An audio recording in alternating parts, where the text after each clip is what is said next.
Okay, so good day everybody. I'm back for another video. So long time no see po. Akala ko nga po hindi na ako makakagawa ng video kasi medyo wala pong kaganapan. Pero buti na lang po nag-oral arguments sa Supreme Court para dun sa PhilHealth case. Okay? So ngayon i-discuss ko po sa inyo kung ano ba talaga yung PhilHealth at kung ano ba yung mangyayari, diba? Kasi based dun sa oral arguments, unang-una na-discover po may 800 billion plus deficit pala yung PhilHealth noong 2021. So yan po pag-usapan natin lahat yan today.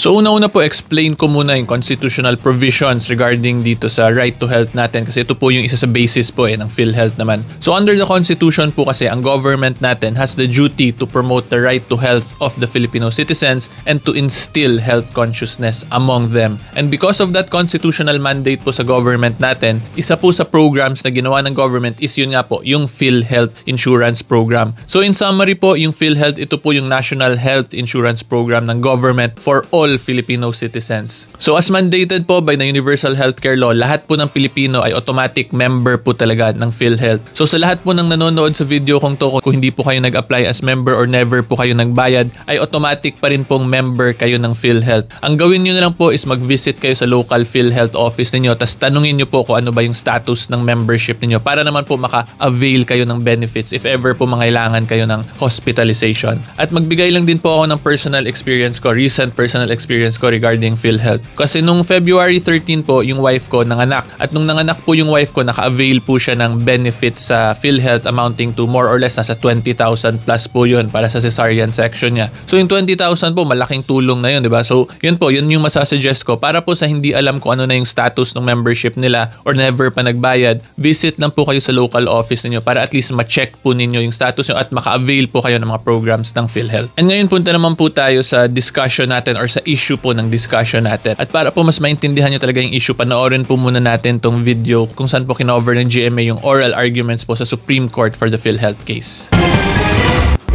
Sumentro ang Korte Suprema sa lagay ng pananalapi ng PhilHealth para masagot ang tanong, bakit nag-remit ito ng 60 billion pesos sa national government kung may mga utang pa? Si Associate Justice Amy Lazaro Javier ang humimay sa isyong ito. Has PhilHealth paid all the recorded and recognized claims? Your Honor, before it transferred the funds to the Treasury? Your Honor, in a certain cut-off date, Your Honor, definitely hindi natin mababayaran lahat. Not all were paid, and yet you transferred the funds already. Sa 2021 financial statement ng PhilHealth na inaudit ng COA, 1.16 trillion pesos pa ang bayarin ng PhilHealth sa mga benepisyo, habang 347 billion lang ang asset nito. Ibig sabihin, mahigit 816 billion pesos ang deficit ng PhilHealth.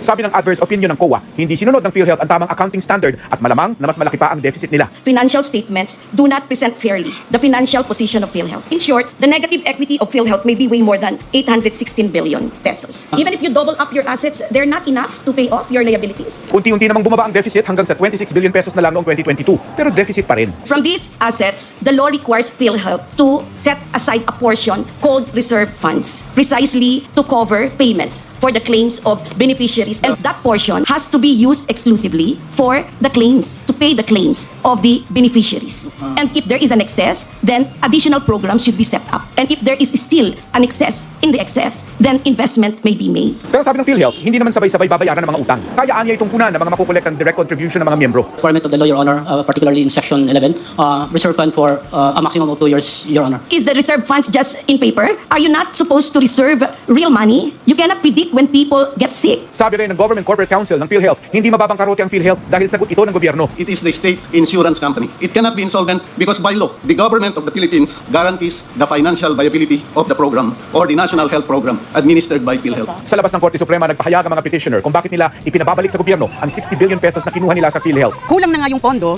binawi pa, no? Inabandon na ng gobyerno yung kanyang pananagutan na magbigay ng subsidiya para doon sa mga indirect contributor, mga indigent, no? At ipinapapasan ngayon doon sa mga kontribusyon ng mga manggagawa. Malinaw po na hindi sapat ang pondo ng PhilHealth para doon sa sinasabi nating reserve fund nito. Hindi kasi sapat na sasabihin natin. Okay, so nakita po natin, di ba? In summary po, based dun sa pinanood nating video, meron pong budget deficit yung PhilHealth talaga. Pero klaruhin ko lang din po kasi sa title kasi nitong report ng GMA, 800 billion plus deficit daw. Pero yung 800 billion na yun po was for 2021. And then nung 2022, deficit pa rin pero sinabi ng GMA nasa 20 plus billion na lang po. For the years 2023 2023 and 2024 wala pa pong data or report na pinrovide. So for now po yung commentaries ko lang will fall on po for the 2021 and 2022 deficits, okay? At ang kaso pong ito na pinag-usapan dun sa news report na pinanood natin, ito po yung kaso na final nila Senate Minority Leader nila Coco Pimentel, pati nung grupo po nila Shelo Magno, kung saan kina-question po nila yung pagbalik ng government ng 60 billion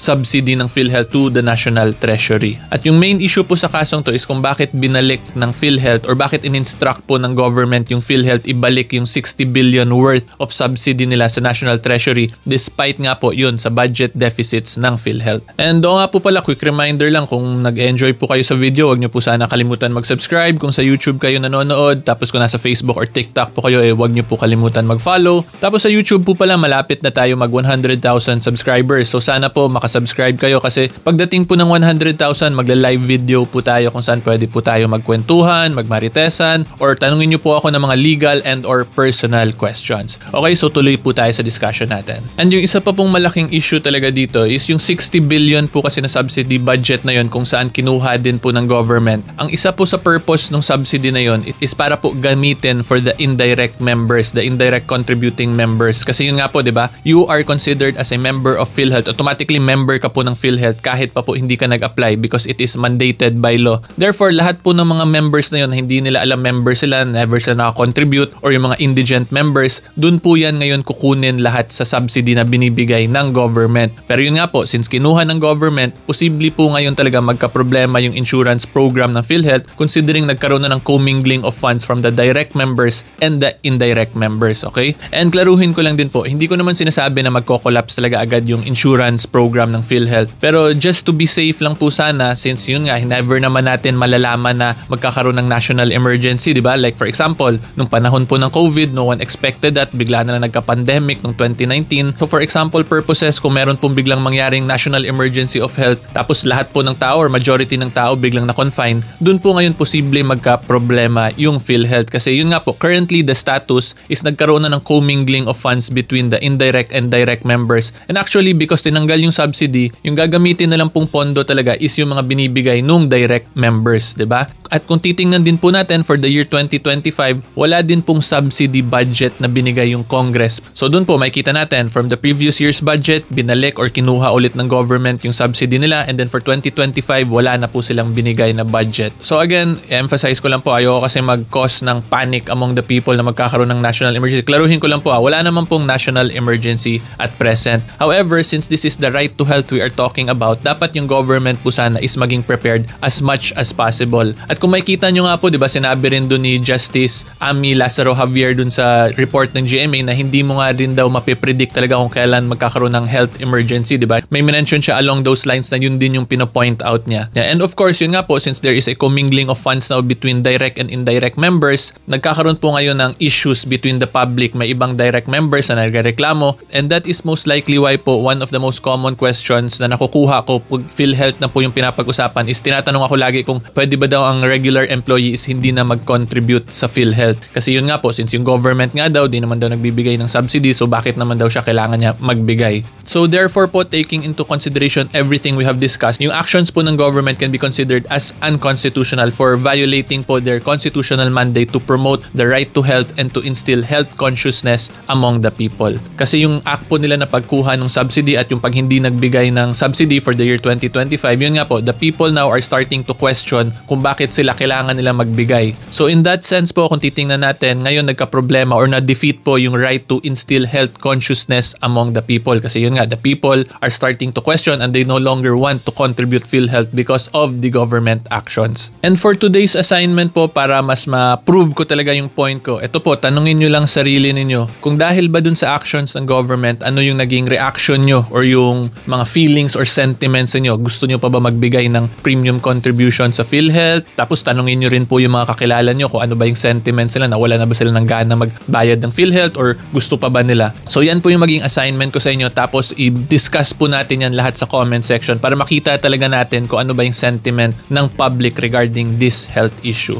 And of course, klaruhin ko lang po yung professional assessment ko po na pwede ma-argue as unconstitutional yung actions dito ng government is hindi naman po tayo sure kung yan din yung magiging interpretation ng Supreme Court. I am simply expressing my professional assessment po as a lawyer regarding the actions of the government in relation po to the legal issues that we discussed based po dun sa facts or yung sa video po na pinlay ko para mas magka-idea po kayo kung ano talaga yung pinapag-usapan natin. Okay, so ito po, observe lang natin tapos tingnan na lang natin ano yung magiging mga next steps sa oral arguments because this involves public funds. Hindi nga po actually public funds to eh. Yung initial po dyan is private funds yan na nagiging public funds kasi kino-contribute po ng members sa PhilHealth. Kaya maganda po na pag-usapan talaga natin to para at least maging aware po talaga kayo regarding the duty of the government to the promotion of our right to health and to instill health consciousness among us. Okay, so hopefully clear yun guys. If you like legal educational videos or current events, follow lang po kayo sa akin sa social media. Until next time, see you all po. Bye-bye!